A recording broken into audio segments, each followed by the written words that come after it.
All right, well, just in the interest of time, we're going to get started and everyone else can trickle in as they arrive. So welcome everyone. Thank you for joining us on this holiday week. I know it's a busy time of year, so thank you for making the time. We're just gonna get started. We'll start off with the minutes approval. If everyone had a chance to look at the minutes that are posted on the website, we will take a minute now to take any comments on those, any changes, edits, proposed, or if everyone is good with them, I'll give you a minute to all give me a thumbs up if you want.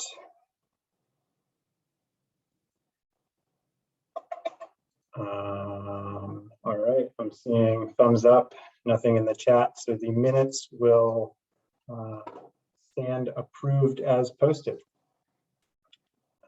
Next, we have the city updates. I'm gonna move these over here so I can see the waiting room. Beaverton Winter Lights is up and running from now until January 6th from 4 p.m. to 8 a.m. At the Beaverton City Park and at the Round. So go check it out if you get a chance. Also, the city's website is getting a redesign and they are seeking community input on accessibility, organization, layout, all that good stuff, and want as many folks as possible to take a brief 5-minute survey, which I'm going to post in the chat, and you can do, save it for later. Don't do it during this meeting. The city's website is one of the most used and important tools for sharing information with the community. So any input you can offer is valued. The new website is expected to launch at the beginning of next year. Just admitting some more people. The only other update I have is just the standing COVID announcement. I got these announcements on 11/28, and the world and the news and the outlook is all quite a bit different now than it was then. So this holiday season, as we gather with friends and family and whatnot, the city is just asking everyone to take the proper precautions and encouraging masking when indoors, and vaccination for all eligible populations is available now, including boosters and third doses. Just as a reminder, booster shots are now endorsed for everyone under the age of 18, and pediatric vaccines are available for children ages 5 through 11. So that's all I have for the updates. First up on the agenda, we would like to welcome Nathan from the Visioning Advisory Committee. And in the interest of time, I'm just going to hand it over to Nathan and he can introduce himself. And I'm not sure if anyone else is joining you, but feel free to introduce them as well. Sure thing. Thank you so much, Kevin. I appreciate you giving me the time to be able to talk in front of all you all. I'm really happy to be able to be in front of you all. Hopefully this is not the first time that I get to talk, or this won't be the last time I get to talk to you. I am currently the project manager for the Community Vision. I started this job in September. The visioning process is a process that's been going on for a long time in the city of Beaverton. This is the third visioning update that the community has done, previously having done one in 2016 and done one in 2011, 2012. A lot of these visioning processes go over the course of multiple years. And so this year, with this visioning update, I'll share my screen. I've got a small presentation that I have been showing to a lot of city committees. We've been trying to include our city committees as much as possible because we are in a unique spot this year, having COVID as a major challenge, and like visionings being very a process that generally uses a lot of community input. There are some barriers. In previous visioning processes, the city has been very reliant on in-person planning and in-person discussions, one-on-one conversations with folks, and a lot of that may or may not be as easy. Some good things have come from past visionings. I believe one of the big outputs of the last visioning plan was that the city should be putting together some kind of climate action plan. And I believe that was the trajectory to how that kind of got on the table. But generally speaking, when you look at visioning, A lot of times it is not as specific a process as what you might see in some of the visioning documents that the city has. Generally speaking, visioning is a process that helps the city, the councilors identify priorities for what the community should be focusing on over the next 5, 10, some visioning documents can be looking out 20, 30 years. So when you're looking at that kind of time scale, having a good head on your shoulders around climate impact is something that is vitally important. And so ideally, when you do some kind of visioning process, you are gaining the support of the community in one way or another. You are figuring out what people think about living in your community right now, and as well as like hoping what does a city look like into the more distant future. And so as I've been going through this visioning process, a thing that I have to recognize, and the rest of my visioning team has to recognize, is by no means are we the first process to be able to go do public input and do public outreach this way. There are a wealth of plans that exist that were used gathering input from the city, and the city has been creating policies and programs based on that. And so what we hope to do through our process, our visioning process, is to be able to figure out how can we build upon what exists, and how can we gain the input from the community as a whole to be able to figure out how do we better target the big picture things that we want to be able to target as a community.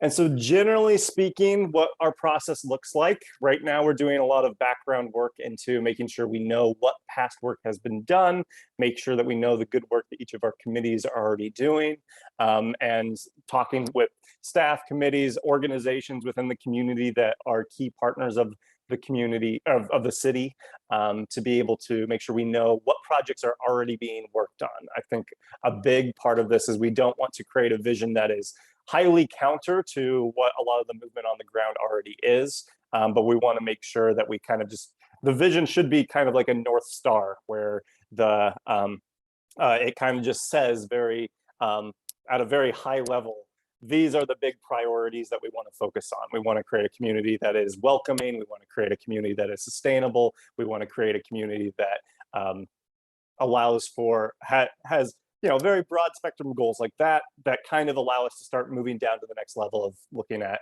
the different things that a city actually does. So some of our next steps as we move into 2022 is going to be our big push to actually do the visioning.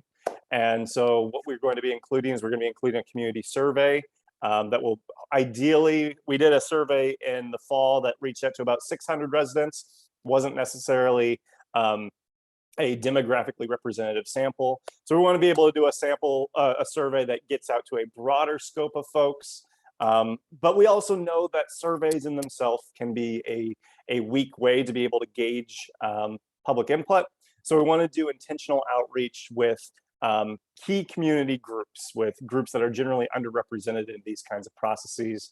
And so we're hoping to have both focus groups with various communities across Beaverton, as well as have outreach sessions where we're able to meet people on the street, and ideally, COVID allowing, having some one-on-one conversations with folks in a COVID-safe way. Ideally, once we get done with the survey, we get done with focus groups, we get done with outreach, we want to gather all of this information together and have some issue summits around big picture issues like sustainability, like climate change, and start being able to figure out what are some of the big goals that we should have around these areas, and what are some, not necessarily specific strategies, but what are some areas that we could potentially improve what the city's doing. And ideally, this will all culminate with a plan that we will be releasing somewhere around summer or fall of 2022. And so where I need your help and where I would love to hear your input, I will just kind of gather some initial input today. What I would like to do is I'm going to be sending out a draft survey that we have that asks questions to the community around areas like community and inclusion, public safety, transportation, housing, economic development, land use planning, and homelessness. And what we found when we were kind of going through all of the city's plans is that most of the plans deal with any of these kind of big 7 areas, big 7 topic areas. And all of these areas that the city does work in already generally have some elements that are related to the environment. But I think we want to be able to figure out what kinds of questions would be better at kind of getting at the heart of how do we recognize what the willingness of the city of Beaverton is to be able to create a more sustainable city in one way or another. I remember when I was having initial conversations with some of the climate action team is like, how do we ask the community, like, what is your vision of a sustainable city and what kind of elements go into that? And so what I'm going to be doing is I will send you a survey where you can provide feedback on the questions that we are asking, and I will get that to you in a wrap up tomorrow. But before I start that, I would just kind of like to get a general input, general feedback on our process and what you have seen done well in previous community outreach sessions and where we could improve things to make sure we're hitting on these important topic areas. So very generally, I will throw it back to you all to see if you have any initial thoughts or input.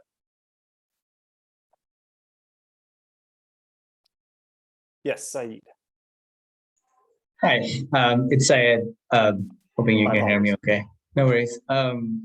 Just quick question. I think you alluded to just, hey, you recognize the limitations of surveys and that form of engagement, and you're looking to do more targeted outreach and engagement with underrepresented communities. Like, do you have a sense of what methods or tools or what that will look like? Just curious to know what you might have lined up before.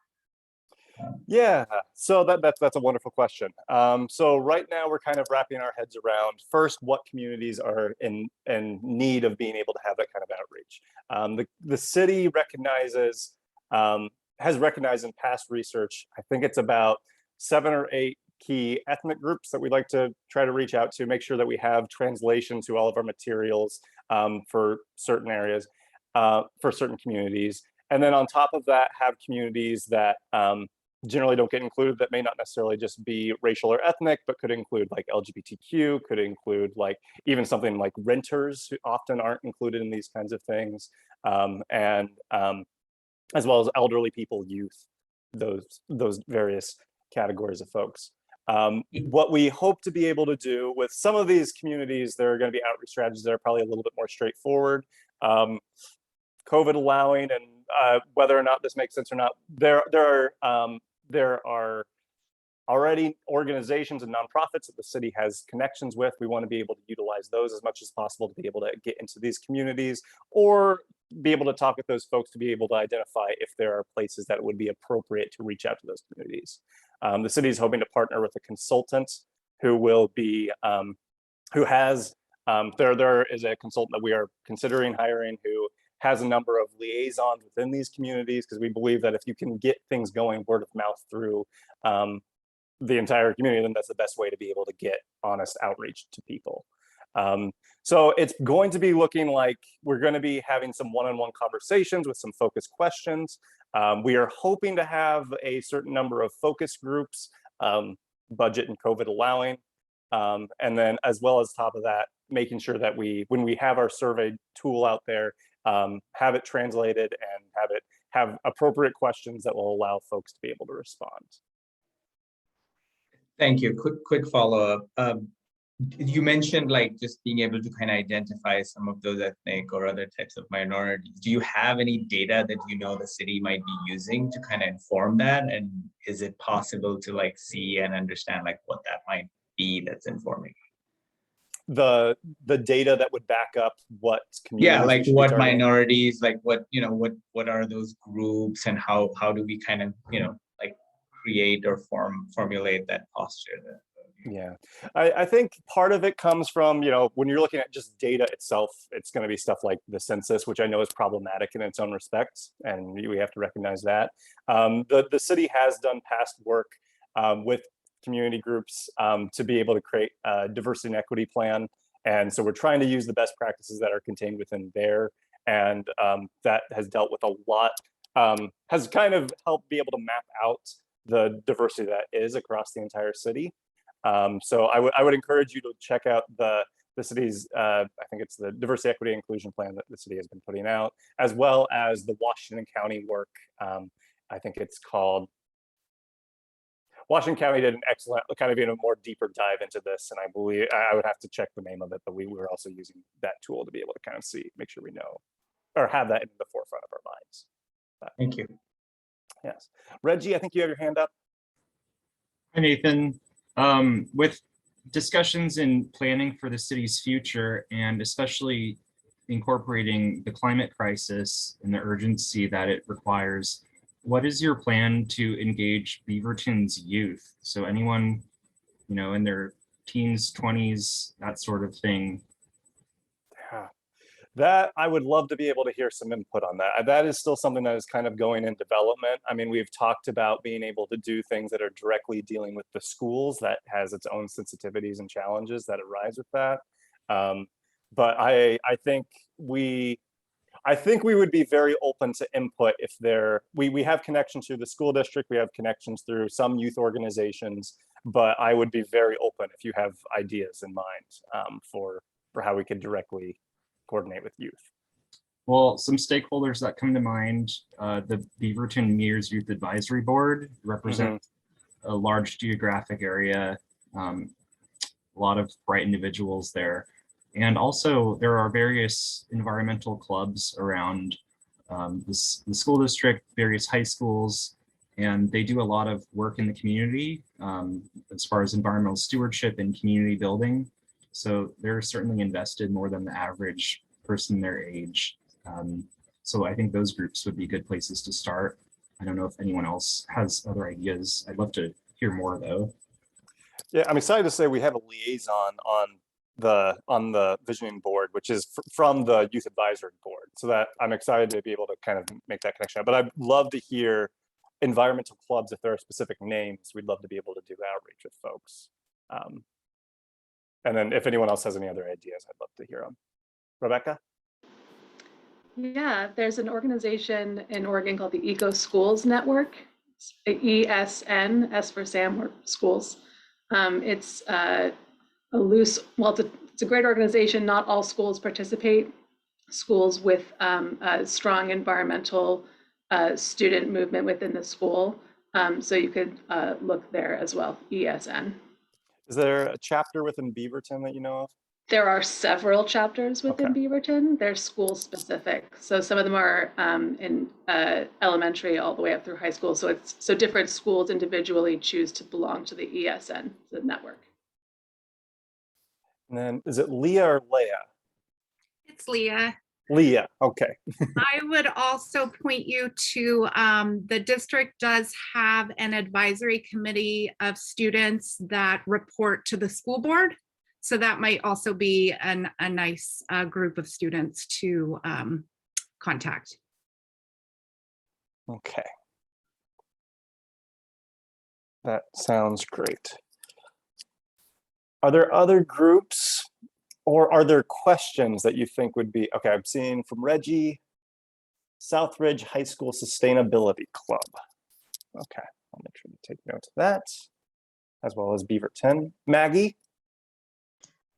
Yeah, as far as other groups go, I'm wondering if there's a strategy for including houseless folks in the survey, because I feel like they might be some of the people that will really be like frontline and experiencing the effects of the climate crisis. So I was just wondering if that's included. And then also I noticed in the draft survey, and I was wondering if there's any chance the language could be changed a little bit, because it says homeless and it's a slight thing, but I think that makes a difference even in beginning to reach out to that group. So that's just my initial thought on that. Everything can be changed at this point. So any input is good input. So I appreciate that, Maggie. And I think that would be absolutely wonderful. I think that is a very challenging population because of the sensitivities. And so we want to be sure that we are being spot on with everything. And so the city has some connections to groups that we might be able to work with to be able to get that in. But I think that's a group that it's going to be more challenging potentially to be able to do it right. But I think it's something we should strive to be able to get involved. Are there other groups that we would have in mind that we would want to include? Or are there questions that if you could ask the community around sustainability that come to mind that you think would be useful?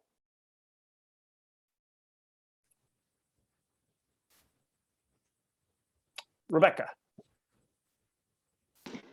So I don't know if the survey you're planning on sending us tomorrow is the same survey that Kevin included in an email to us last week.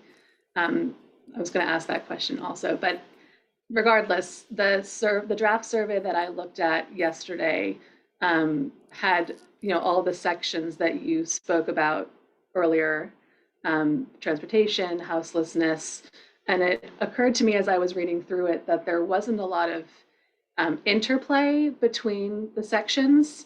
And I was wondering if there was a way to ask questions more generically around whether or not sustainability and eco-friendliness generically was important to people in their transportation section and in the housing section, right? So, so I'm looking at the transportation question, and you have a lot of questions that have environmental bents to them and certainly have aspects of climate impact worked into the question, but there isn't specifically a question of, is the sustainability of transportation options in Beaverton important to you? And I feel like for us, and probably for the city council, having that blatantly written in black type might be really beneficial, as opposed to just having air quality, improved air quality, better bike infrastructure, walkability. These are all really important climate aspects of transportation systems.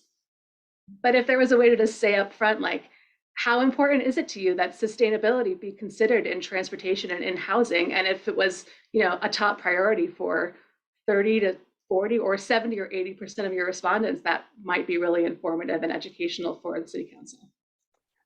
I love that, Rebecca. Yeah, I think a challenge. One, I love when I wrote this. I did the first pass at this survey. It's very hard to encompass everything, and I love to be able to get something out there that everybody will hate a little bit, because then you can get a little bit better later on. But I think, yes, we do need to have more interplay between the sections, because there are some of those connections that exist. I think also, like, sometimes it's hard to be, you have to write a survey somewhat backwards. You have to figure out what are the stats that would be useful if we got this question answered this way versus this way. And so, and it's a challenge too, because we have to make a survey. As you notice, it's very long, bulky, and ugly. And we need to clean it up. I understand that you don't want it to be as long probably as it even was. So suggesting additional questions to you is probably not the help that you want during these time. And it's not that I think that the improved air quality question is not useful, but rather than going forward, if people are saying that they want more sustainable housing, then I think that some of your questions are automatically answered in that one question. Anyway, thank you. I appreciate that, Rebecca. Yeah, I think there is, when I was looking through the priorities and I looked at like, oh, transportation, a lot of the priorities around transportation are the same as the ones in land use, are very similar to the ones that you have in housing. And it's kind of being able to figure out how to make that more efficient will be challenging. Maggie, I think you had your hand up again. Yeah, I was just gonna really quickly say that maybe a piece that's actually just like, what part of climate change are you most concerned about? And kind of framing it that way as far as like sustainability and climate goes. And you could have some like options there. I don't know if that's possible to work it in with the format that you have, but that's kind of where my mind went as far as like questions that involve sustainability and climate, like kind of giving people, just planting that seed in people's minds about how do we begin mitigation and adaptation strategies. Yeah, there was a section on there that the council has had as a priority for a while. They have a few plans around emergency management. And I thought because of the bulk of the survey, it didn't necessarily make sense. People don't necessarily know anything about emergency, or they don't, they just want it to work. They don't really care as much about the specifics, but I think that's a great idea. I think there's something there to like what makes people concerned, and that can help figure out what is the focus of the efforts that the city should be putting through.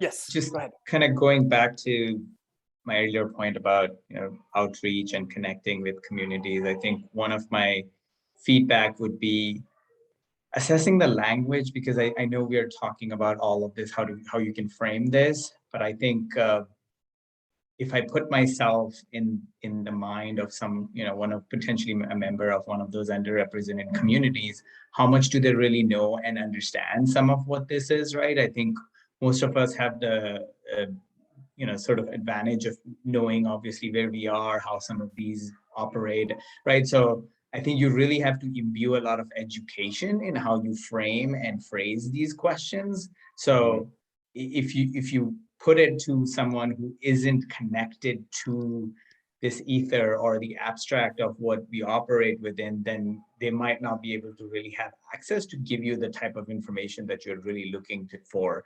So I don't know if there's a way to make them more targeted based on different segments and different types of populations that you're engaging with. But that was my thing. I mean, I was reading the survey, for example, a question like, I have the resources to live in accordance to my values, culture, and lifestyle preferences in city of Beaverton. Like, it is very generic, and different people will have very different, right? Like a lot of people, again, if I'm thinking underrepresented, they probably don't know what all those resources are and what does it really mean. So just using that as an example, one would be more generic.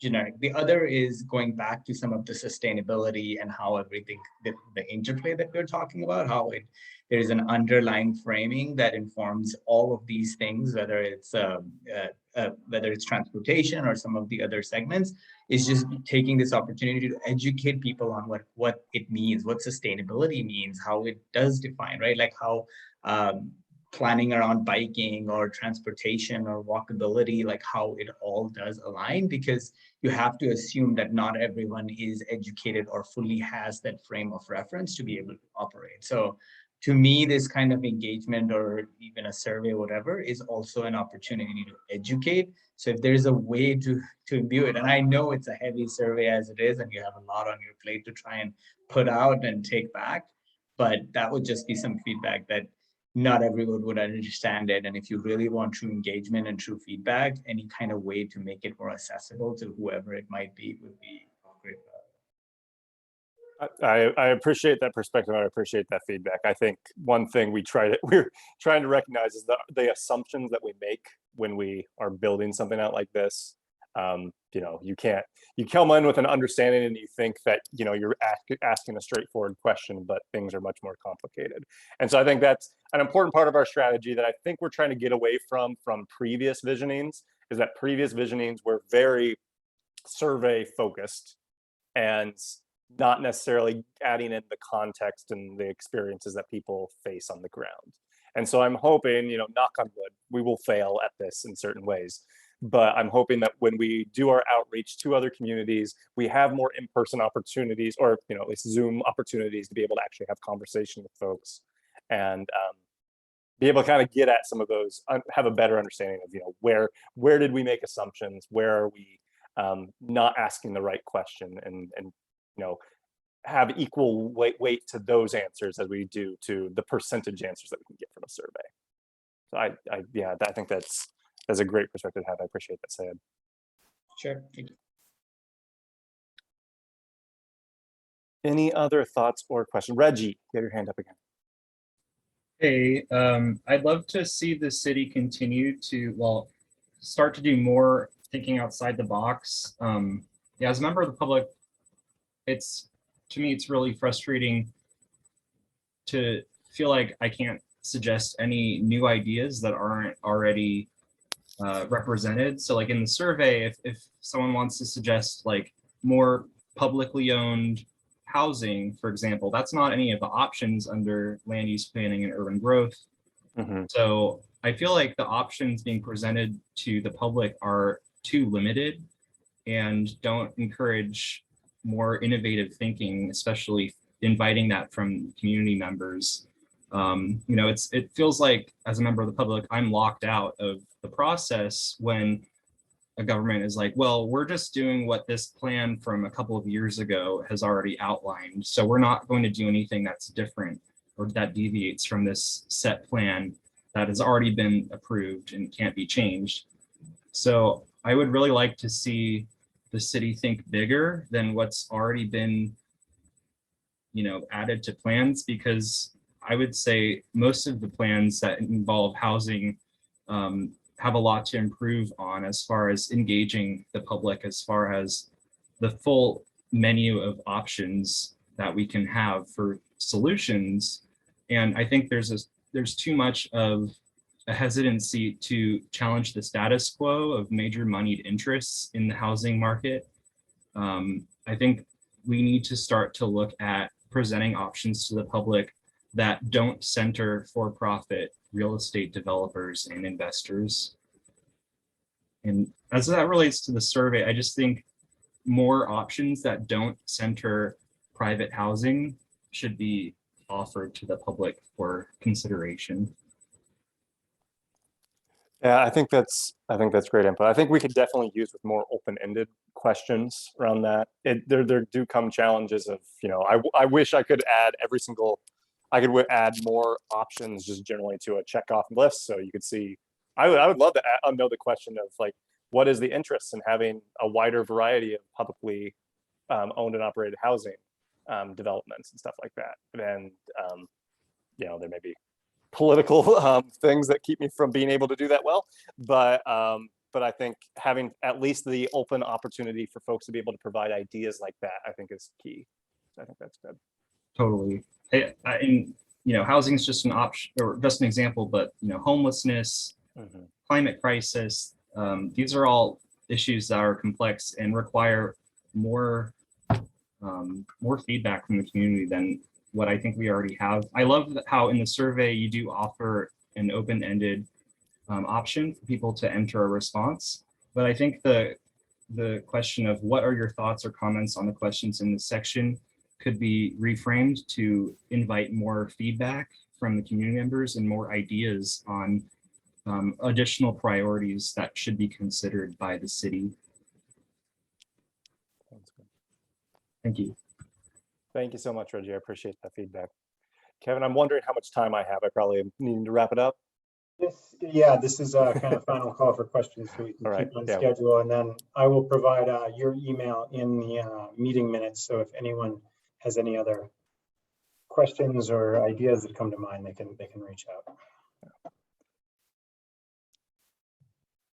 Anybody else? All right. Well, Nathan, thank you so much for coming in and sharing that with us and taking questions. And folks will be in contact if they have other ideas. We look forward to seeing how the process moves along. Sounds good. I appreciate all of your feedback. Thank you so much for your time. Have a good one. All right. Next up on the agenda is an introduction to leadership. So I'm going to share my screen and then hand it over to Turner once that happens. All right. Well, while you're pulling that up, can everyone hear me okay? Okay. All right. Hard to tell sometimes. I can't see everybody though. Hold on. There we go. So one thing we wanted to, we've got a couple things planned for the rest of the meeting this evening that are sort of aimed at getting this group queued up for taking on kind of the real work in 2022, right? As this being the last meeting of 2021. So there are a couple things are, looking ahead to sort of some work planning, kind of sort of brainstorming about what you'd like the group to work on next year in coming meetings. But before that, we wanted to take a few minutes to kind of start you down the road towards selecting some leadership for this group.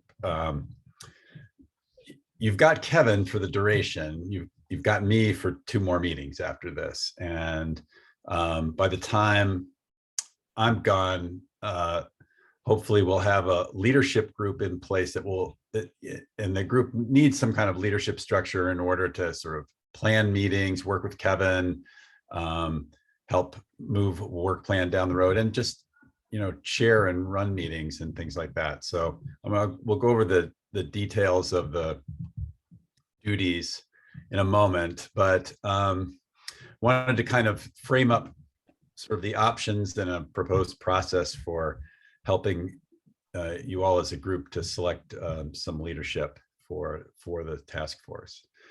A lot of boards and commissions, you've got some options, right? A lot of boards and commissions are structured very formally. This is not a board or commission, so you have a little bit more leeway and you can choose your own destiny to some extent. But a lot of more formal organizations have very formal leadership structure. They have a chair, they have a vice chair, they have a secretary or recorder, however you want to call it. You don't really need a treasurer, but each and they select those folks by election often. So that's one approach to leadership. Another approach that you might consider for leadership for the group is a more sort of informal, flexible leadership group. So I work with a number of groups that have co-chairs or tri-chairs or multiple leaders that work as a team to take on the task of leading the group. So, and that allows the group some flexibility for who's going to be in any particular role at any particular time. Responsibilities can roll around from one person to the next, and so one person isn't stuck taking notes at every meeting or whatever it may be. So that's another model that I've seen good success with, but the tried and true chair, vice chair, recorder model can work as well. For purposes of this group, terms would likely be 1 year. You all are on and that 1 year would begin, in this case, January 2022 and run for a calendar year, with then an annual reappointment or election cycle at the end of the year. You all have staggered terms right now. Some of you are serving 1 year, 2 years, 3 years, right? Up to 3, is that what it is, Kevin? Okay. I get mixed up. I have another group that has 4 years worth of staggered terms. So, each year some folks will be cycling off or maybe, being reappointed, but I know there's a lot of interest. There has been a lot of interest in this commission or this task force. So there might be more rotation than sometimes the case on a group like this. But one thing you may want to consider in the future is having leadership sort of qualifications include having served a year with the group. So the year, everyone who's, a potential candidate for leadership within the group has spent a year working, getting to know what the group is working on, what the priorities are, how the group functions. And so it may make for a little bit smoother transition into a leadership role with the group. So those are a couple things to keep in mind on terms. Can you go to the next slide, Kevin? Thanks. So the duties or responsibilities of leadership for this group are kind of listed out there in bullets. Interfacing and working with Kevin, obviously, is kind of one of the number one tasks, because Kevin's your man on the inside at the city, and has the resources, holds the pocketbook, all that kind of good things. All the cash the city can offer. You'll also be sort of part of working with him to decide on and draft meeting agendas, to chair and facilitate the meetings when they happen, facilitating the public comment portion of the meeting is also part of that responsibility. Help establish a work plan and develop subcommittees and work groups. So we haven't gone down that road yet. We'll talk more about that later, perhaps. But that's something that leadership will need to work with Kevin on. So anytime you have a subgroup meeting or a special meeting of this group or a subcommittee, there has to be public notice involved. If it involves quorum worth of people. And even if it doesn't in some circumstances, so because it is sort of a public meeting, even if you're not conducting task force business formally, needs somebody to act as a recorder. So it's actually the responsibility of the commissions and boards, and in this case, task forces themselves, to take their own notes. And there's training that's provided for that role. So anyone who's potentially in that role would be able to get some training so they know kind of what degree they have to record things. It's not word for word, so don't worry. And then there may be opportunities or occasions where the leadership group would need to represent the Climate Action Task Force, whether that's with the city council or outside of the city government structure. There may be, situations where you speak on behalf of the Climate Action Task Force, but with, according to your operating principles, which we'll talk more about probably next time, but with the approval of the group. You can't go off all rogue and take over the task force. But there is an important responsibility there, and so that's knowing who, knowing what the commission, commission, I facilitate a couple of commissions, where the task force is going, and what it's doing will be, you're holding that for the group. And then probably also taking the lead, working with Kevin on the development of the, whatever reporting you're doing to the city council. There's usually an annual report required of entities like this. So at least that, and then whatever other material the group produces. So there's it's a really long list. It's probably not as big a time commitment as that list might suggest, but it will definitely involve some between meeting work with Kevin in particular, planning the meeting and getting things together for that. So just be aware of that. We have a potential, some thoughts about process, but I wanted to kind of take the temperature of the group on, what sort of structure you think you might like. So are there folks that think that the, a more formal structure would be helpful, with elected chair and vice chair, that sort of thing?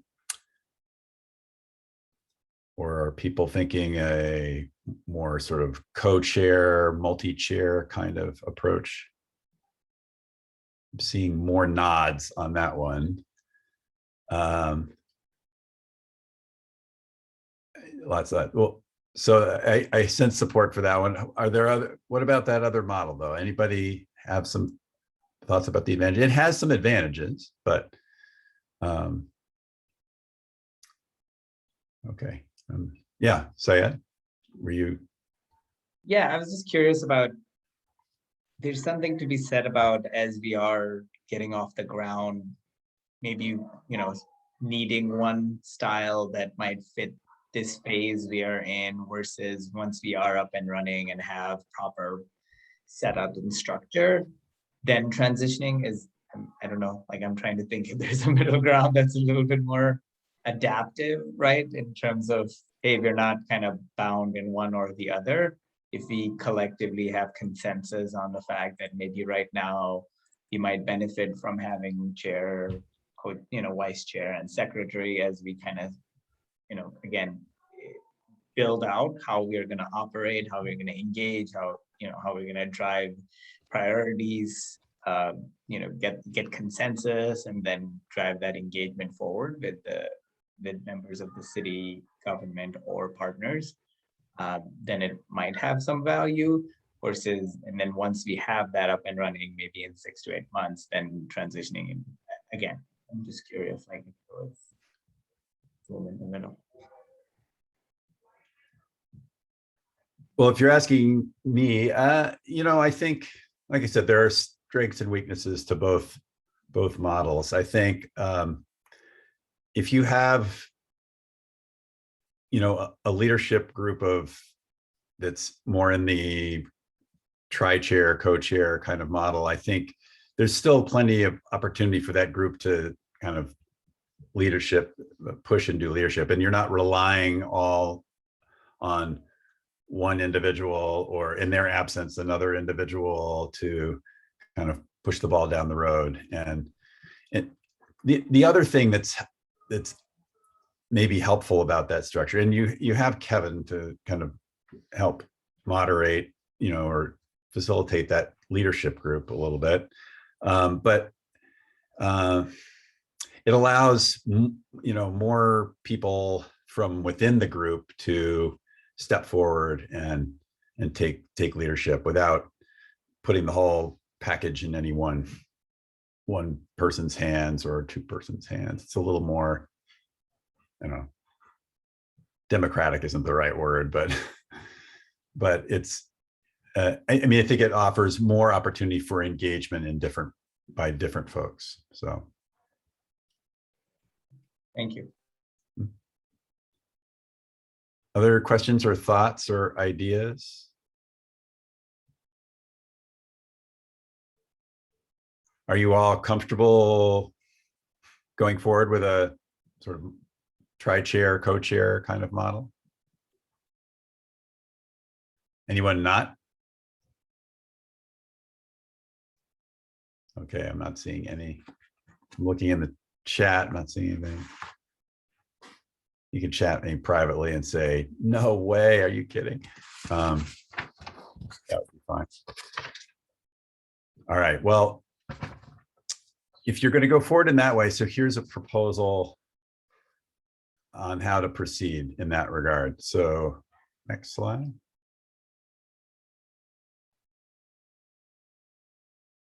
Oh, there we go. So we would suggest the following: consider whether you are interested in volunteering for a leadership role, or consider whether there's someone else that you would want to nominate in that role. But I would also suggest that if you're going to nominate someone else, you at least check with them before you do and make sure they're interested. But and then communicate that interest or that nomination to Kevin with just a paragraph indicating you're interested. You don't have to, it's not a big thing, but just, kind of why you're interested or why you think one individual would be a good person to have in that leadership group, since we're talking in that context now. Ideally, sometimes it happens so easily and sometimes it happens not so easily, but ideally we're looking for a number of volunteers or nominees that's roughly proportional to the needs. So in this case, 3 would be kind of a pretty good number, I think, for a group of 13 altogether, maybe 4. Anything beyond that, and you're starting to have something more akin to a subcommittee than a leadership group. It's a little less nimble. It's a little harder to pull meetings together, between your big meetings to plan and that sort of thing. So, what we propose is that you communicate your interest or your nomination to Kevin by the 27th, which is pretty soon. So basically next Monday, a week from today. And then Kevin and or I, or both of us, will contact all those folks who are either volunteering or nominated, and we'll have a little confab, and we'll see, and maybe it'll just be 3 of you, and we'll say, hey, there's 3 or 4 of you, and that's how many we need, and we'll move forward that way. So, or if there's a bunch, then we'll talk that through a little bit and see if there's if some people are less interested or whatever, or if we get down to an appropriate number. If not, then we'll move forward with the full group and we'll have an election. So there's 2 sort of potential outcomes at the next meeting. You'd either have sort of a proposed slate to agree upon collectively of folks, sort of self-selected that are, or nominated that are willing and able and are the right number, and then you can approve that group and you're off and running. Or there's an election to winnow down a larger group of interested folks. And either way is fine. There's no pressure. We do it both ways all the time. Rebecca. So I know that you guys mentioned that some of us are we're all on different number of years appointments. And it occurred to me that it might be nice to have one of the people who are taking this role not be on a 1-year appointment. So at least one person of the group be rolling over for the 2nd year. So I don't know if Kevin, maybe as those people get nominated or nominate themselves, if you could vet the list and make sure that at least one of us is on the task force for more than 1 year. That'd be great. Thank you.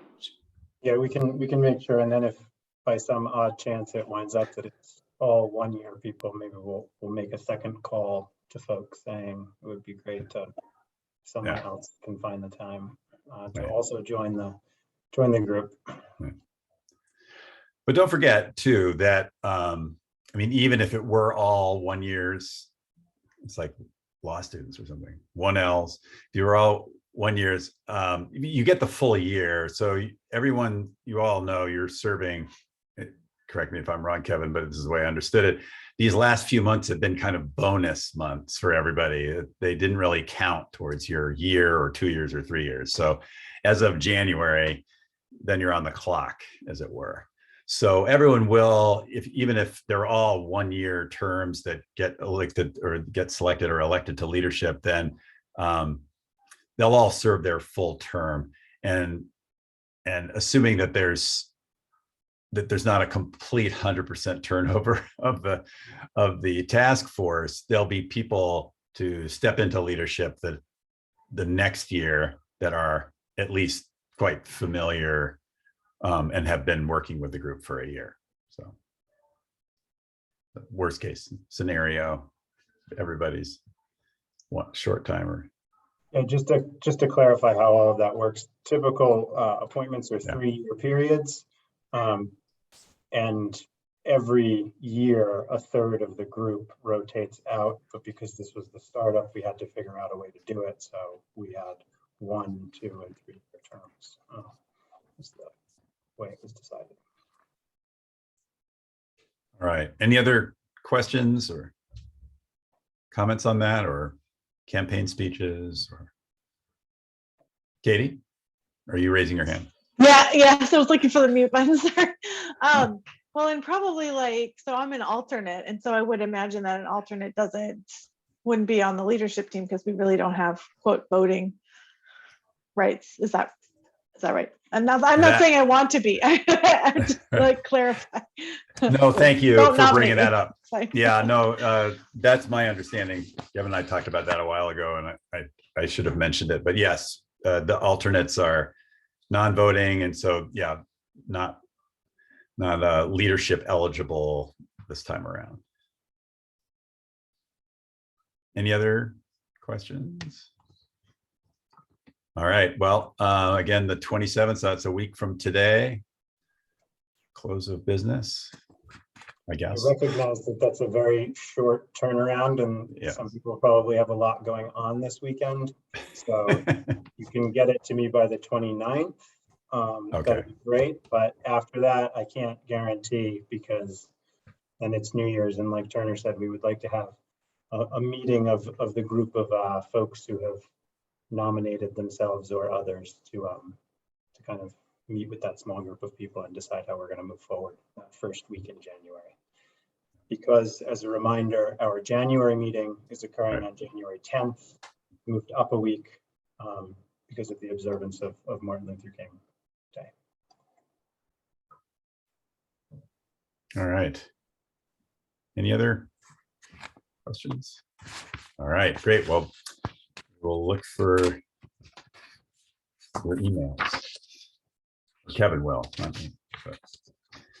All right. Well, the other piece, the other sort of the evening, the next 2 agenda items really are intended really to move the group down the road towards a work plan for 2022. And first, what I wanted to do, so last time, this was last time, you got an update or a sort of an interim report on the interviews that I've been doing with city leadership, both department heads and city council members and the mayor. I've since completed that, and so I wanted to kind of give an update on that to kind of inform your later discussion today. So oh, can you roll to the next slide? Okay, great. So I can remember the numbers. I succeeded in connecting finally with almost every city council member. There was one that we couldn't connect with, and then one resigned last week or a week before, whatever it was. So, but on the other hand, we connected with the newest one, so that was good. Who wasn't actually elected when we first started all this. So we had pretty good success there. Talked to the mayor, talked to 3 of the department heads. So basically, the interviewing process is complete now, and I wanted to kind of some of this probably heard last time, but I think it bears repeating kind of some of what was heard in those interviews, and I wanted to go over some of the sort of key takeaways. Next slide. Sorry, I probably could have run that myself. So, sorry, Kevin. I think Reggie has a question, Turner, before you. Oh, sorry, I didn't see it. Okay. Yes, Reggie. Oh, just real quick before you moved on, I was just curious which of the city councilors you were unable to contact with, and what reason there was for that. Just we didn't make the connection. I'm not sure. I didn't get a full. We weren't able to set up an interview time that worked for everybody. It was voluntary, Reggie. Yeah. Oh yeah, of course. I was just wondering, like, whose perspective do we not have in this discussion specifically? Okay, I guess I could share this. Laura Mitchell was unavailable.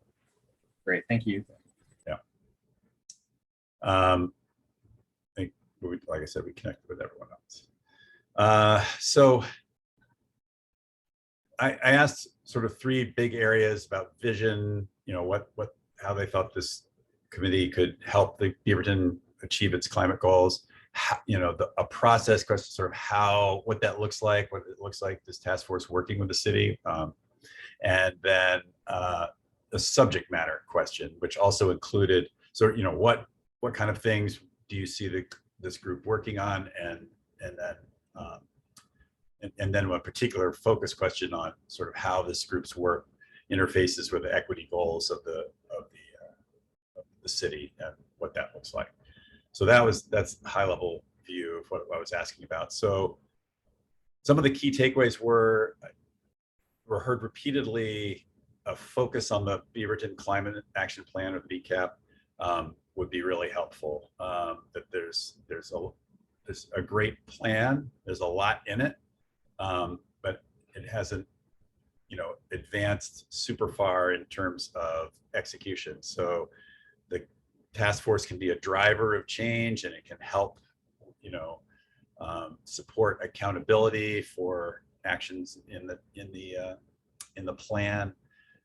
It can help with prioritizing that.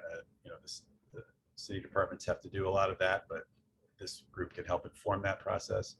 And the BCAP, it got described a lot of different ways. As a kitchen sink, as a phone book, but basically it's got a lot of stuff in it, and some help in sort of focusing that would be welcome. And working with the folks at the city who are already doing that, or trying to do that. Again, in terms of voice, everyone thought it was really helpful for this group to work to find a consensus perspective, or at least a more collective perspective, not just 16 or 13 voices, but rather kind of work through issues and try and come up with the task force viewpoint on things, even if that is not 100% consensus, but at least it is, it provides some level of analysis in addition to just individual opinions. Next slide.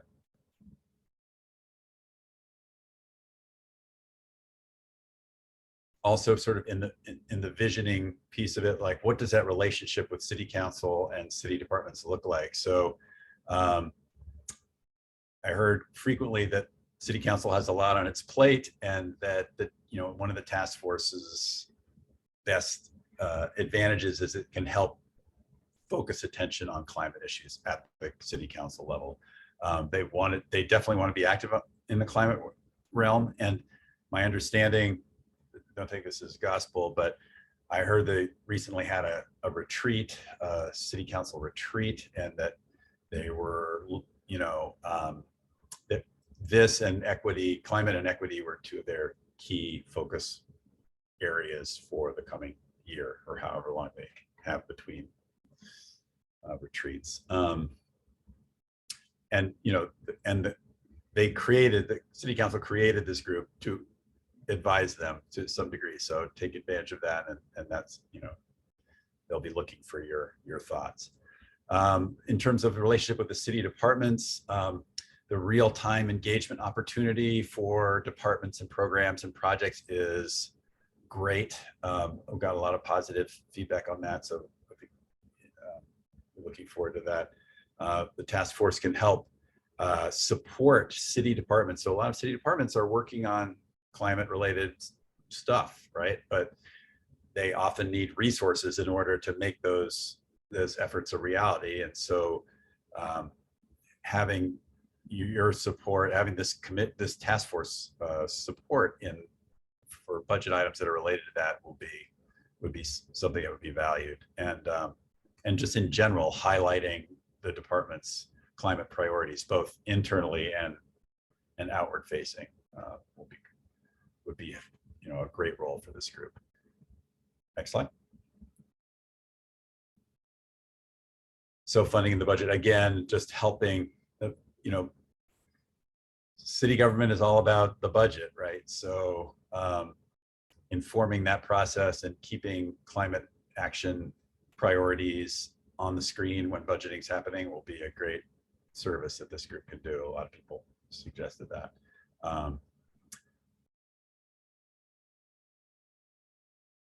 And then that's all I'll say about that, but that's fairly self-evident. The relationship with community. So a lot of folks focused on this, and it seemed like a really important takeaway to me.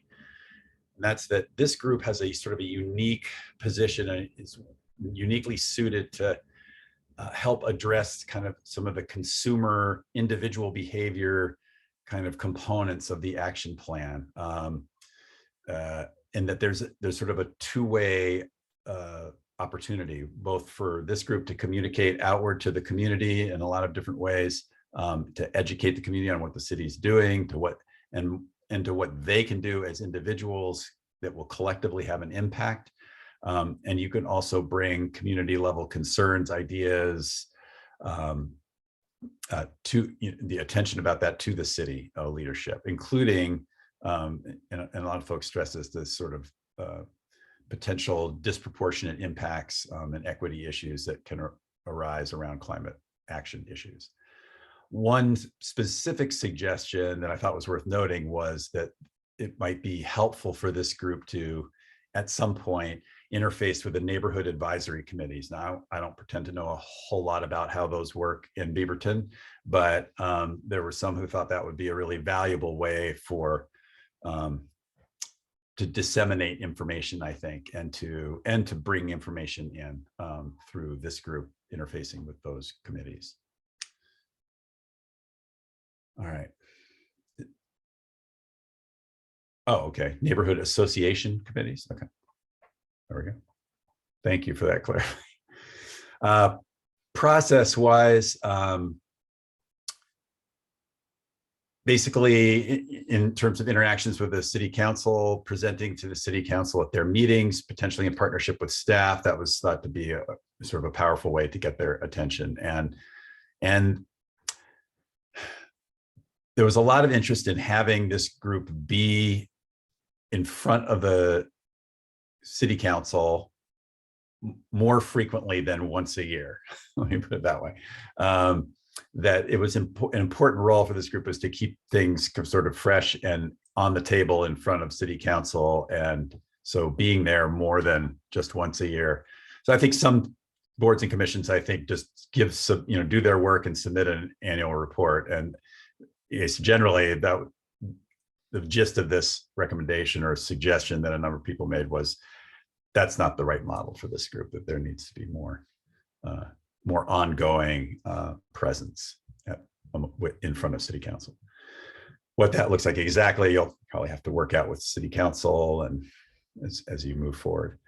In terms of interactions with city departments, a lot of people described it as sort of collaborative relationship, keeping departments up to date and aware, working with your staff liaison and ultimately with the new city manager to find whatever the right process is for working with them. But also inviting departments, as we've already had happen once at the very beginning, but inviting department staff to come to meetings for an information exchange so they can share with you what they're doing and you can share kind of your thoughts and ideas about how to, about the impacts for climate or how to make it better or how to work with them. So do I have another slide? I can't remember. Oh yeah, subject matter. So, some of the subject matter suggestions were just all over the place, because everybody has their own thought about what is a really great thing to do to help slow climate change. But there were a few things that kind of bubbled to the top that are worth mentioning.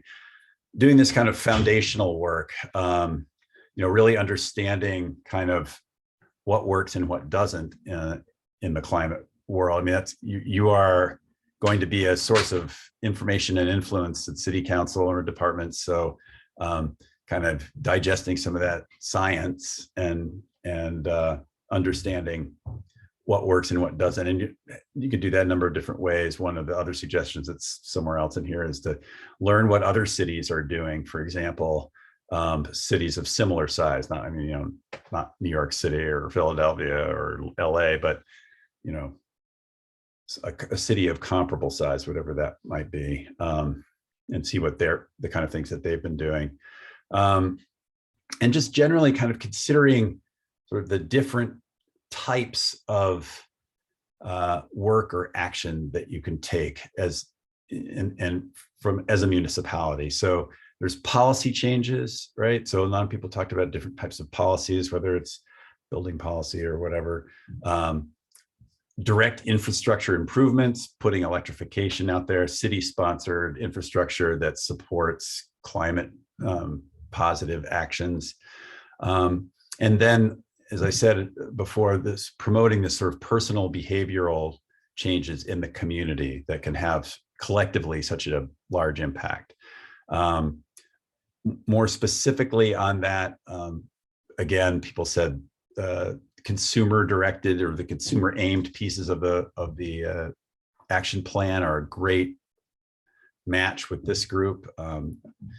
And there are a lot of educational opportunities to encourage changes in community behavior that can have collectively a pretty significant impact. So something where this group is sort of uniquely situated.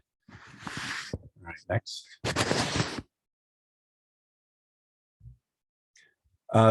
There was sort of this idea also about developing a climate lens for the city. So the city has an equity lens and an equity lens toolkit, I think.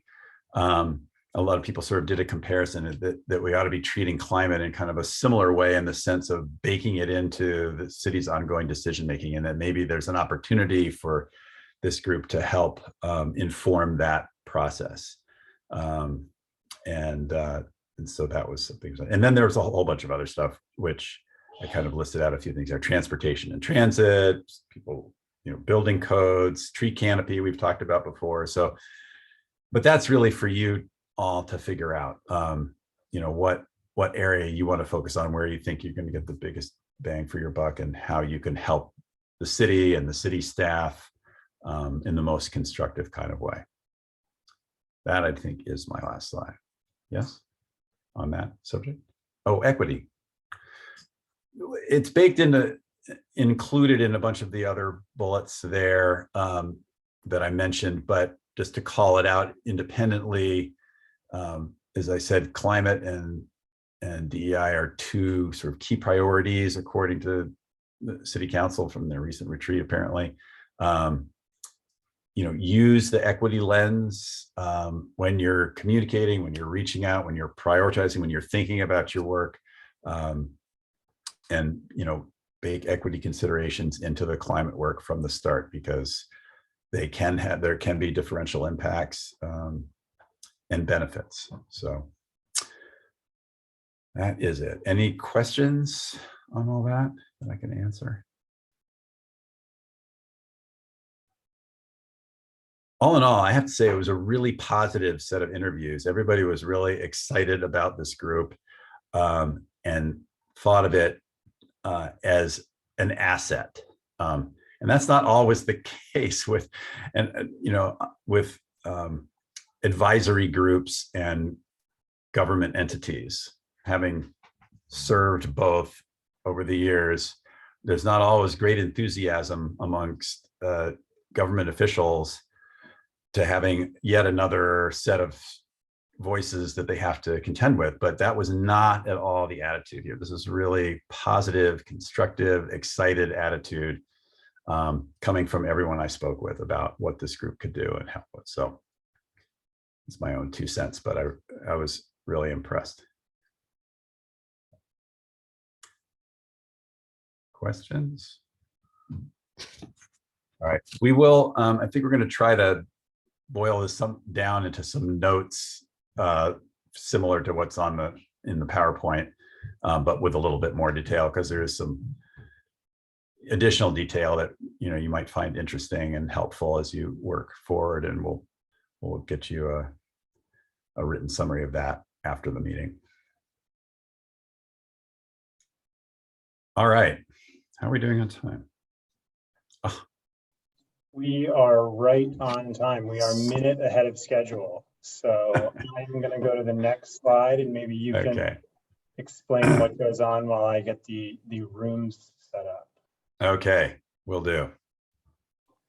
All right. So we wanted to give you all an opportunity to do a couple things. First of all, talk to each other a little bit more, especially going into this a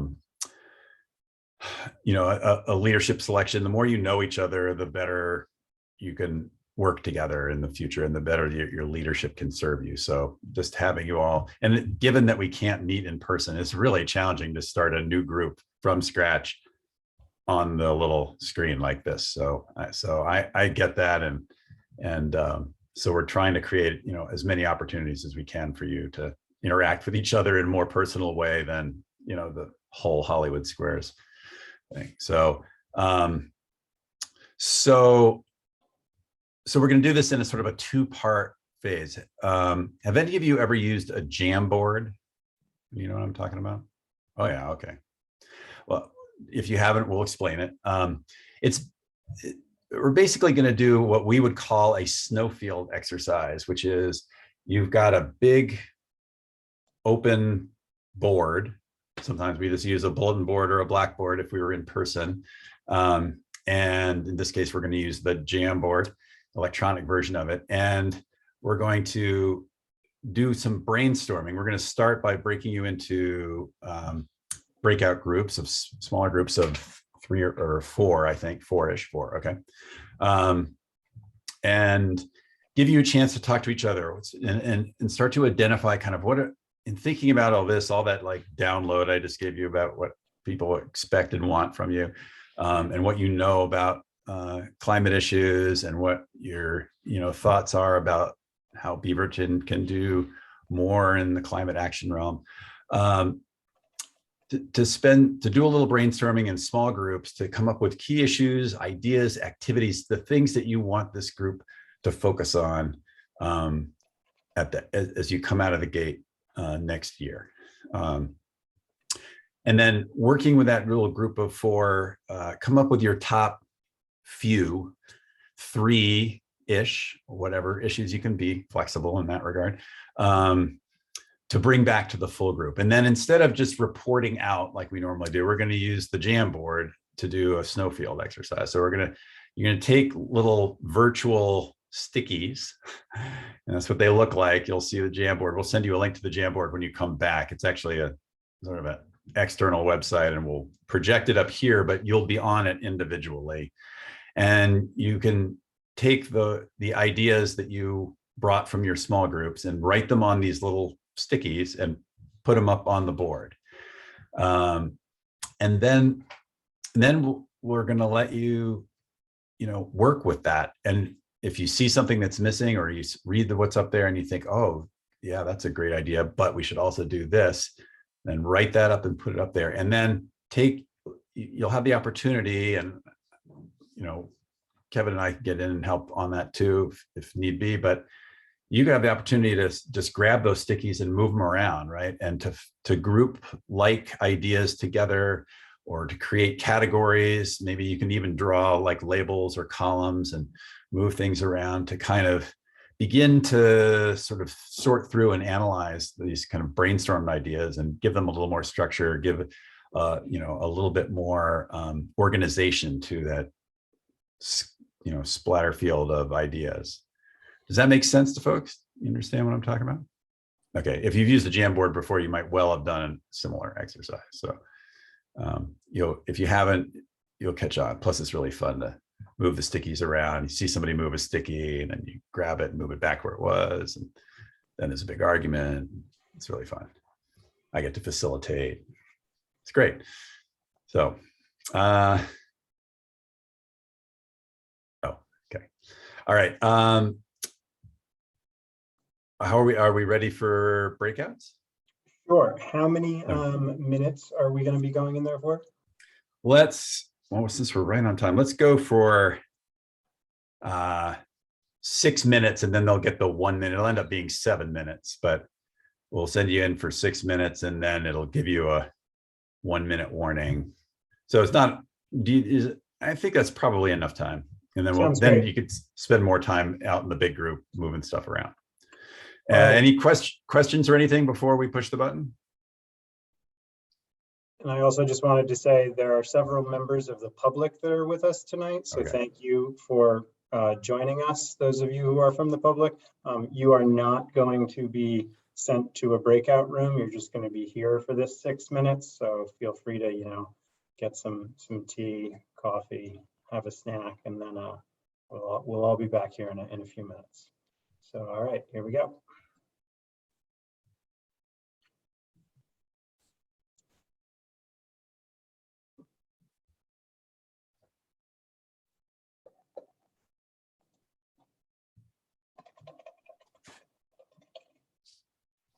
Reggie, did you not get assigned to a room?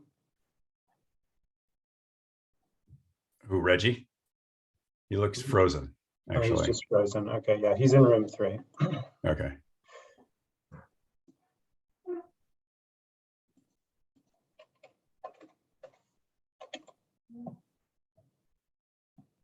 Oh, there he goes.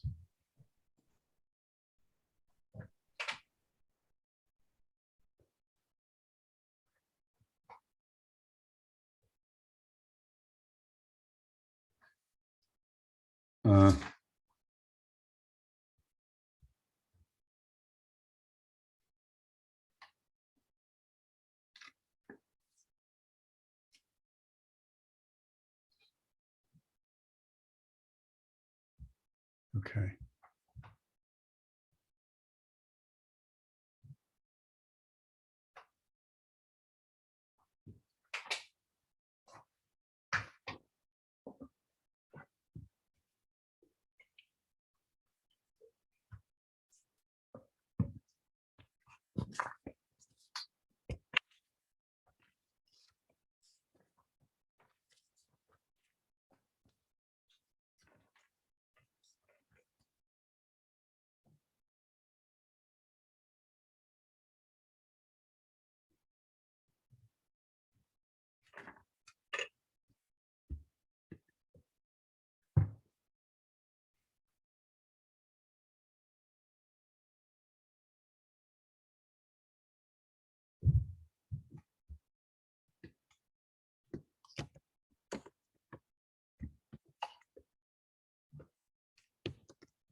Are you visiting the rooms, Kevin? I was trying to chat you, but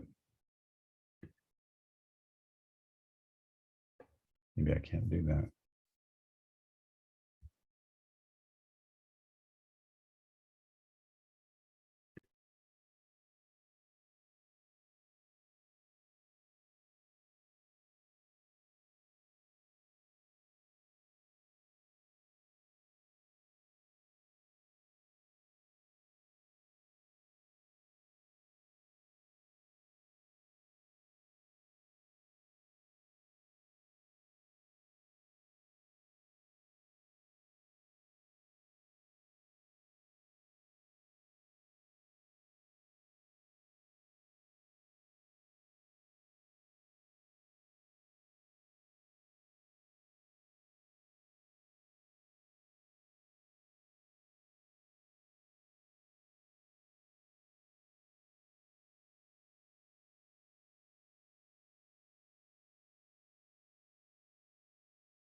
Kevin, can you hear me?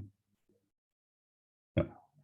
I tried to answer your, I see you said you visited each room and gave them the Jamboard link, but I can't answer you. Oh, interesting. I don't know. Oh, there, now it went. Oh, Yeah, that was weird. just went through. Okay. They got about, oh, that's their timer. So I got to end the rooms.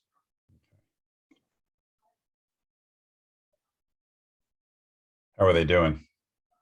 They were doing good. I just popped in and out. I didn't want to Yeah. influence their, didn't want to mess up their flow.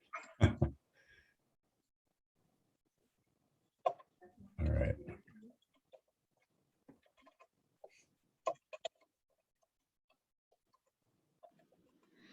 You know, I hate that button where it says you have the option to leave because I always click it by instinct and I'm not ready to leave my room yet. It's frustrating.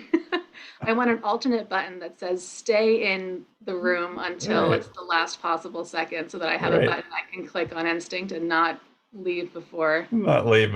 everyone's ready. I do it every Right, because it time. looks like the same button like that you make things go away with, right? Yes, and so that's why I'm always the first one back, even though someone's in the middle of talking. It's very frustrating. The good go away button, right? Now I know exactly what you mean. 2021 problems. Right, exactly.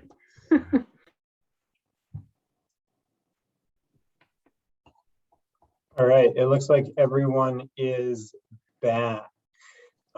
I tried to pop into each of your rooms and provide the Jamboard link in that chat, which has probably now disappeared. If you need it, send me a message in the chat and I will send it to you. And then you can pull it up. Well, here, I'll just share my screen. How about that? Yeah, because that way the public can see too. Perfect. Can everyone see that? I've lost you. Yeah, we can see it. Excellent, thank you. I'm going to try to make it so I can see all of you. a little larger. Somebody's moving around my sticky. So yeah, this is just Jamboard. I don't know if you've all used it before. I'm guessing probably since it's 2022 almost now. Yeah. And we're all in this virtual world. The tools are over here on your left-hand side. You can click and make a little sticky note of whatever color you want. Maybe you have a system where you think certain things should be in blue. I don't know. And then you can drag it around. If you want to make a little heading for things in blue, you can do that, and then you can move it around, and that's basically it. And now someone can grab my note and say, I don't think it belongs there, it belongs somewhere else. So that's pretty much Jamboard in 5 seconds. Well done. I'm going to move us on to slide 2, which is a blank slate for you all to start using. Or Turner, if you have additional directions, I'll hand it to you. No, that's just for those. If you all were successful in identifying a few sort of float to the top ideas to start with, then I encourage you to commit them to the board.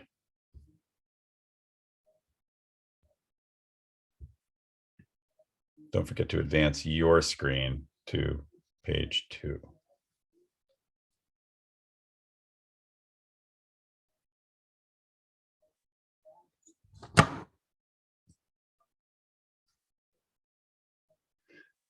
So I guess I will offer one other word of advice is concise notes will be easier to read.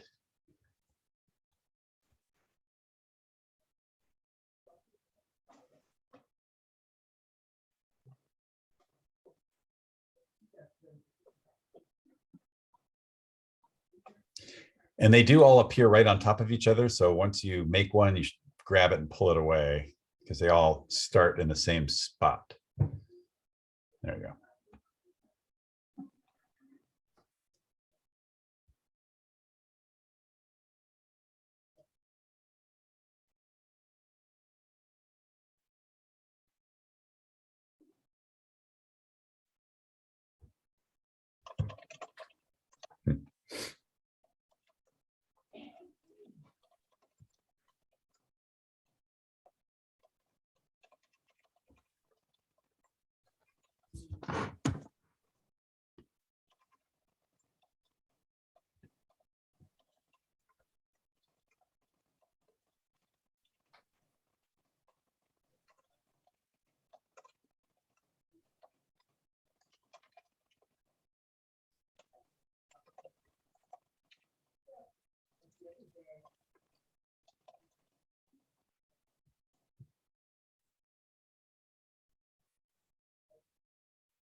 Is this intended to be a silent exercise, or can we have conversation while this is No. happening?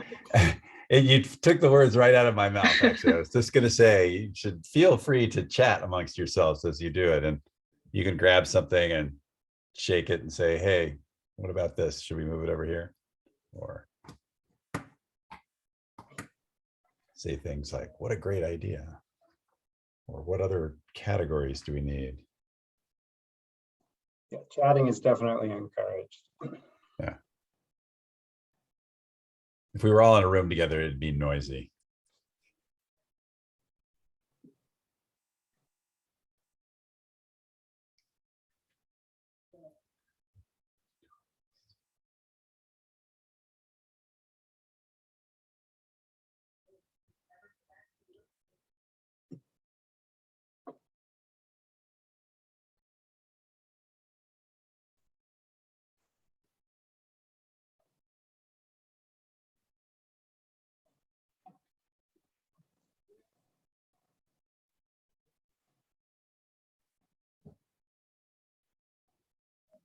Can I ask what's meant by frontline communities? Whoever posted that sticky note. Tools to frontline communities. That was me. For low-income communities that are going to be highly impacted by effects of climate change. So frontline communities living in areas that might be prone to flooding but don't have the resources to handle. I'm sorry, I don't know what happened to my voice tonight. Does that make sense though?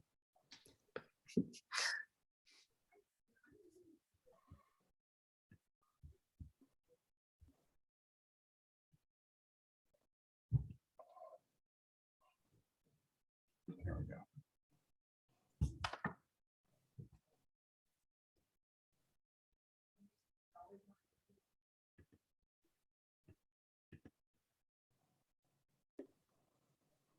And if anyone sees things that look like they could be grouped together, I mean, feel free to just drag them together. I see a couple things about engagement. There's something else that looks like it could be grouped together too.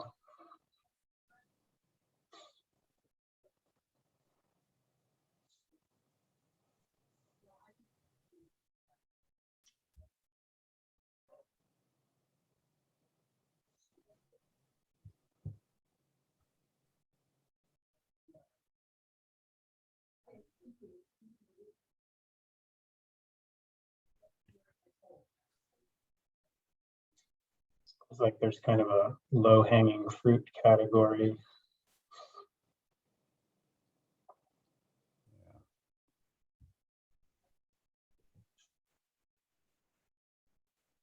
But that's why the Jamboard is cool, because maybe you all see different groupings than one person. So feel free, if you see kind of a topic area, just make a little text box and throw it out there. We can always create a copy and then move to another sheet.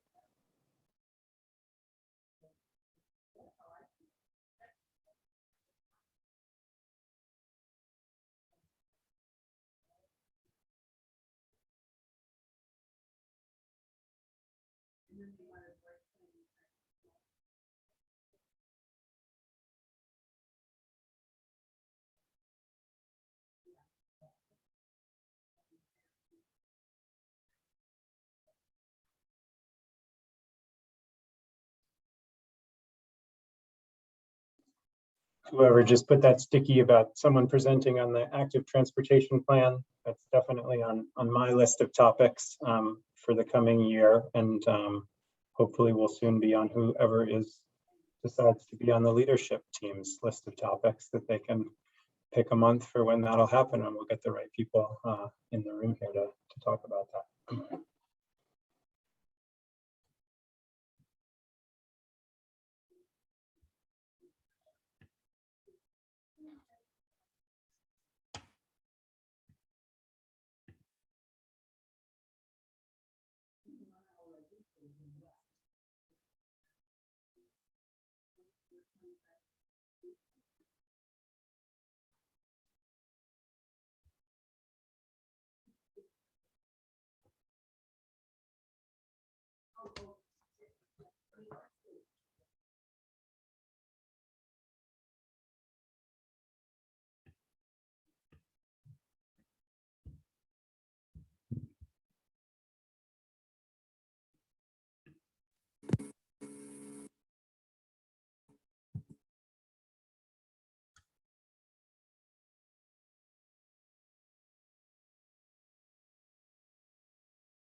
Would it help to think about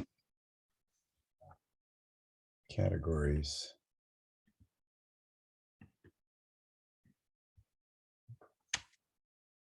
Let's see.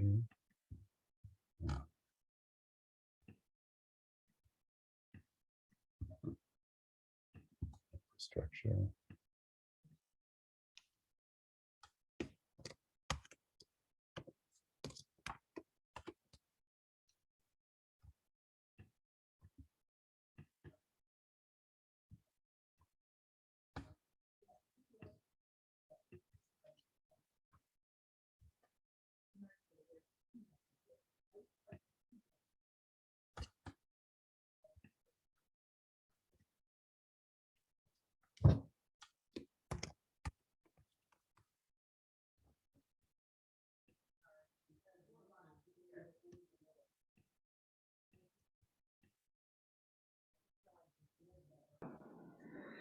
So something we talked about in our breakout room was that the climate action plan kind of reads like a wish list from Beaverton of ways to address climate change without specifics on how to go about addressing those ideas.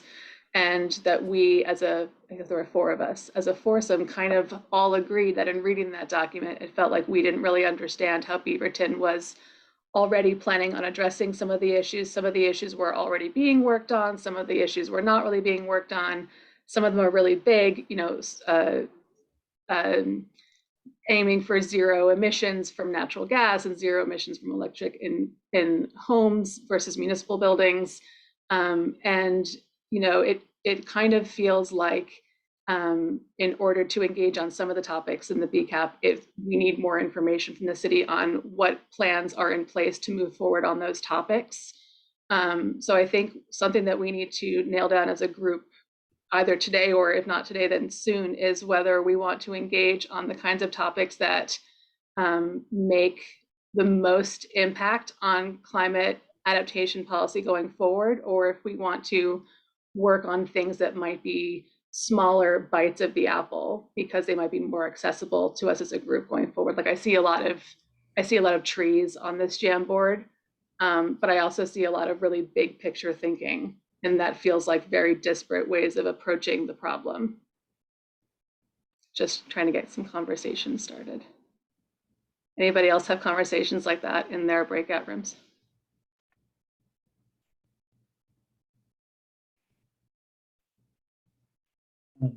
Yeah, I think we were in the same boat where we kind of oscillated from very like tactical, granular, specific actions and priorities that individually we may have, and then how do we translate them into sort of, how do we get them in front and get the right people to execute or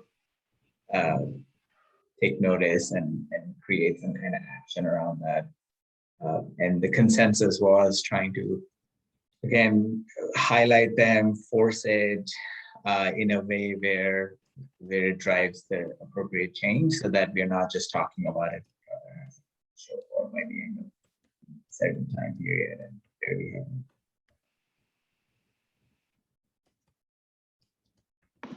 Well, that's kind of like one benefit of the climate lens, right? That by establishing a climate lens as a general framework to view city policy through, it allows all the departments, whether it's the group behind the tree list, the urban forestry department, or the housing, the visioning committee, or the housing department, or whomever, whichever group, to kind of have a way of accessing our group's opinions on what we're prioritizing as top priorities without having to have one of us at every single planning session.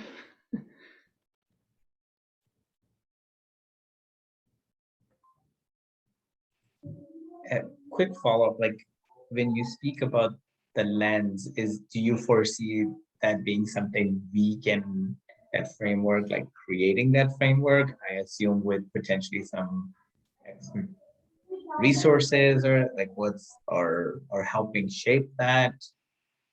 Curious, like if you had any thoughts. Yeah, I mean, that would be the idea, would be kind of I hate to use the word toolkit. I feel like it's vague and overused, but yeah, resources that could be used to help in the decision-making process, whether they're created by the group or whether they're kind of best practices that are found and borrowed and tailored is also another option. But yeah, something that could be used in the future. Yeah, there are resources out there. We're not the first group to have considered something like this. And, you know, enough of us have lived in Beaverton for a long time, and enough of us are new residents and coming at this from a varied perspectives to really be able, I think, to take a few different versions of these kinds of framework documents and tailor them to our group's, you know, I guess, tailored, you know, our own version of what we've kind of coalesced from what we bring together. One thing I was curious about is, do we get the background information at all? Is there extra stuff that went into the BCAP? Because the climate action plan is kind of like a summary in a lot of ways. And there was a lot of questions I had while reading it, or things that would be interesting to get more of, like either like the data behind it or some of the insights that I think might be omitted, and I think might also help us in prioritizing or seeing what did or did not work, or where they were getting this from, kind of thing. Mm-hmm. Yeah, that's a great point. And I wish it was kind of, I wish there was an unabridged version that I could provide, but there's really just mountains of folders with disparate information in it.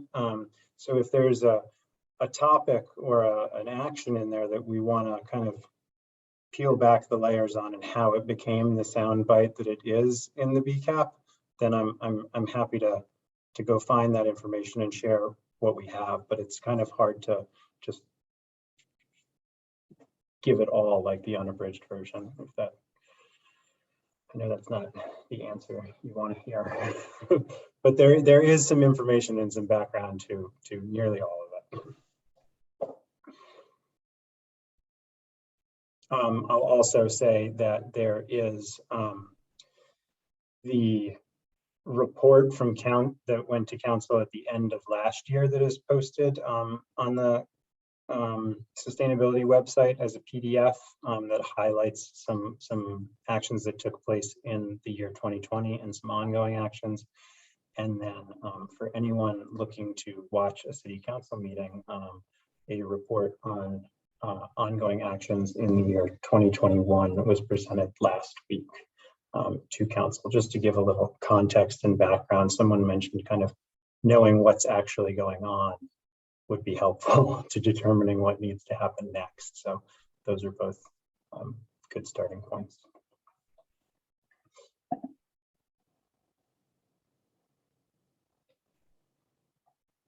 Yeah, I put in the chat the progress report. I think, I forget who in my group mentioned it. Oh, I think Rebecca. Yeah, we were talking about that, and I pulled it back up again. Like, that has a lot of information on what of the BCAP is like in progress at the moment.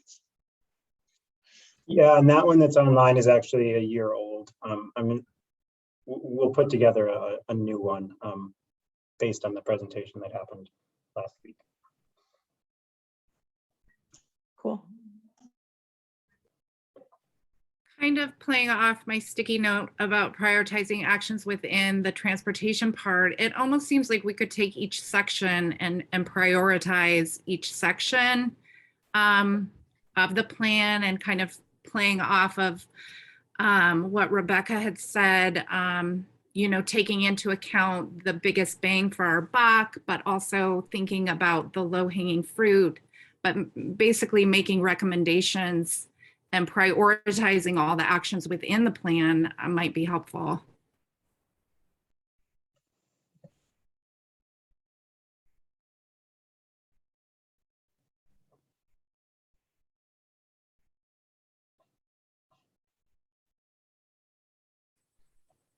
I'm also concerned that the city will use action points and like the progress reports to suggest like, oh, for example, climate action number 69, we mentioned this in our progress report for the year. So now we don't have to touch that ever again because we just checked that box.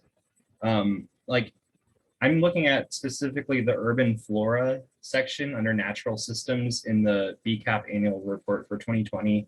And from my professional standpoint, those gains are extremely minor and relatively inconsequential given the large scope of the issues we're facing in the city and how complex those problems are. So I want things to continue to be visited and not brushed under the rug saying, oh, there's that.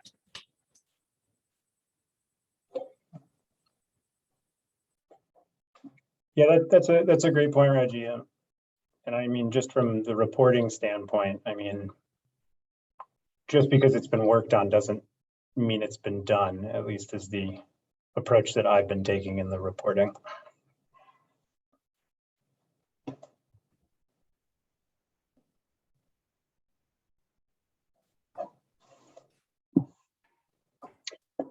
Well, I think this is a great start to kind of distilling what it is this group wants to work on moving forward. There's a lot up on the Jamboard here, and that was captured a little bit in the chat too. But I think what Kevin and I assumed, Kevin's still moving stuff around, is that we'll take this and digest it into something that's more readable in a sense, but work with the way things have been grouped on here and bring it back to you in a more usable, editable format. And you can save this, right, Kevin? Mm-hmm. Okay.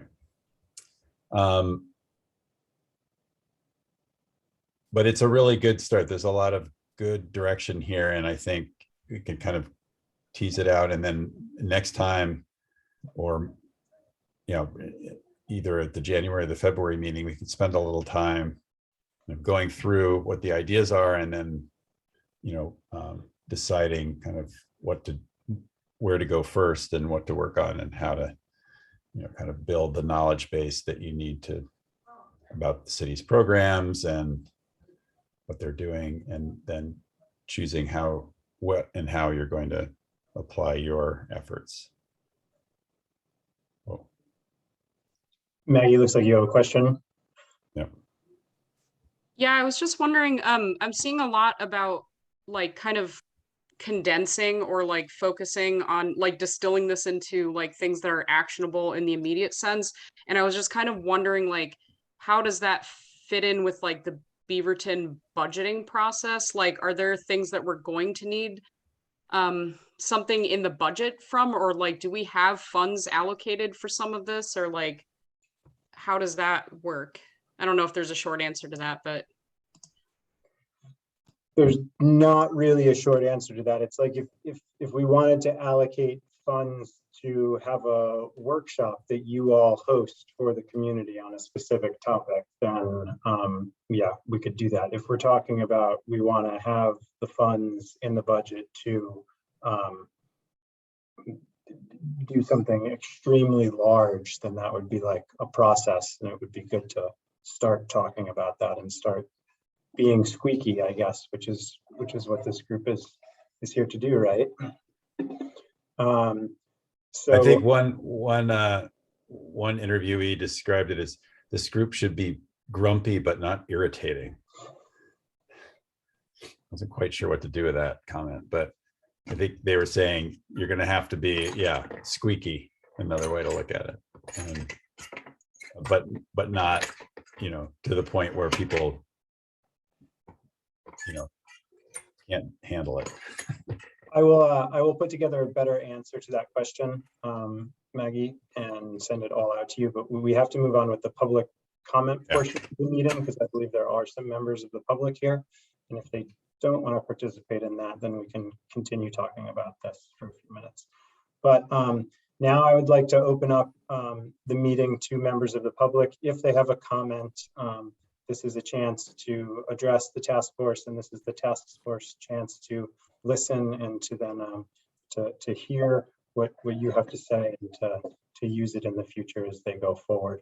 So I see that Cate Arnold has come onto video, so I'm guessing that means you'd like to speak. Cate, it's good to see you again. I will set my timer here for 3 minutes and take it away. First, I want to thank you guys for your work.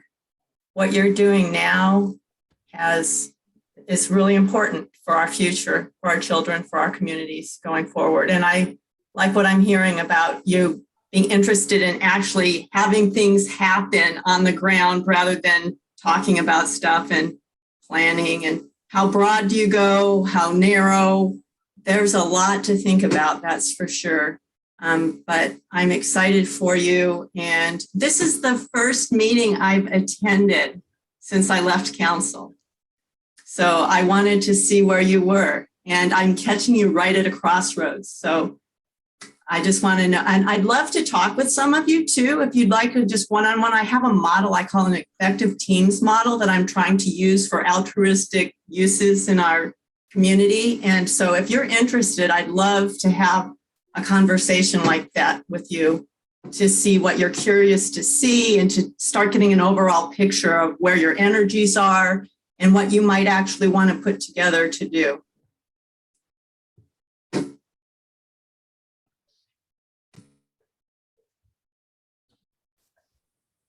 Thanks for You're muted, Kevin. Sorry about that. Has to happen once a meeting. Thank you, Cate. I see Amy has her hand raised. Amy, if you want to unmute, and you have the floor for 3 minutes. Hi. Oh, hi, can you hear me? Yep, we can hear you. Okay. Okay, great. Well, I just want to say thanks for putting in the work on the Climate Action Task Force. It's really important. I spent some time advocating that this group exists at all. So I'm really excited that we're here and that you're creating a framework. And I wasn't able to read everything on your Jamboard because I'm only on my cell phone. But one comment I just wanted to make was that I think that if the group were to focus entirely on only actions that residents could take, that it would be a huge missed opportunity, which it doesn't sound like you are going to do that.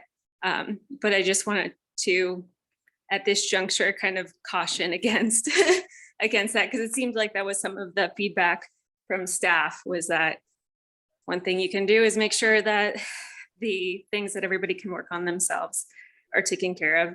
And while it is important that residents do what they can, the bigger problems are especially with governments, and governments not doing what they should to ensure that climate action is taken seriously. I'm sure you all know that since you're on the Climate Action Task Force. But yeah, that's all I really wanted to say. And thanks for doing the work. I like the idea of the climate lens. I'm actually on the VAC, and the visioning, I can't remember all the words in the acronym, but I heard that Nathan was here earlier today. So that's cool. And I look forward to hopefully getting some feedback on our vision action plan. It'd be great to get some ideas from y'all, especially since you're focused on climate. I feel like I've taken up my 3 minutes that I'm supposed to have. So anyways, thanks for letting me be here. Thank you. Anyone else from the public that wants to speak?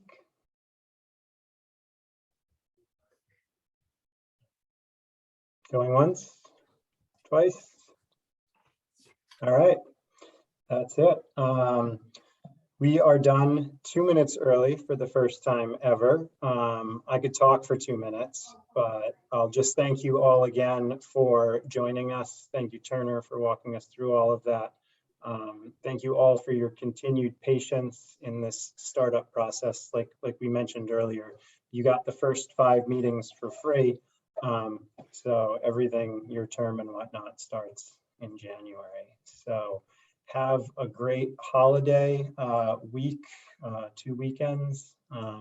And then we'll see you on the 10th for our next meeting, which is going to be a week early. So mark your calendars.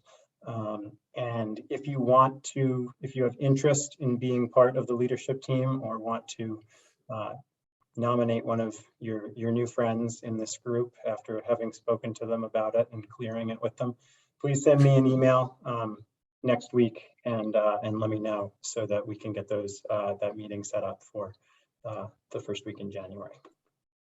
And in the meantime, any questions, any comments, anything like that, please just reach out, let me know, share your ideas with me, and then I'll keep a list of them and share them with the new leadership, or we can talk about them in the next meeting. All right, so thank you, everyone. We'll end on time and have a great week. Thanks everyone. Kevin. Good night. Bye.